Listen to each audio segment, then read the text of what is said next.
Les Éthiopiens ont commencé les célébrations du Nouvel An copte, un événement important imprégné d'une tradition et d'une culture riche. Toutefois, cette année, les festivités sont assombries par des défis considérables posés par une inflation galopante, une des conséquences de l'instabilité politique et économique persistante dans le pays. Adanesh Meles est une mère célibataire qui a du mal à joindre les deux bouts. Je suis venue acheter des oignons, mais ils affichent des prix d'1,25 et 1,35 $ américains, ce qui est inabordable. J'ai donc décidé de les laisser. Même les poulets sont assez chers, avec des prix de 21 à 23 $. Les petites poules sont vendues entre 10 et 12 $.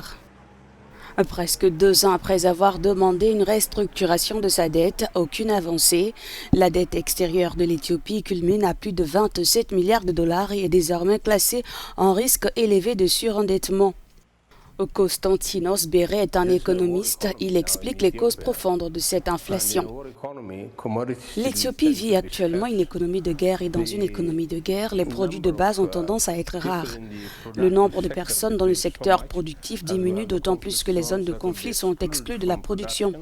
Troisièmement, les budgets du gouvernement ont tendance à gonfler pour les dépenses militaires.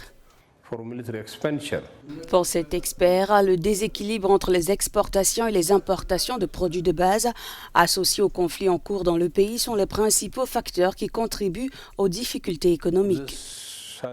L'hyperinflation repose sur des changements dans le taux de change.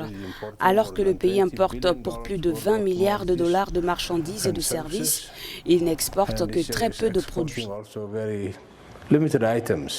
Malgré les difficultés économiques, les Éthiopiens sont résolus à célébrer le Nouvel An.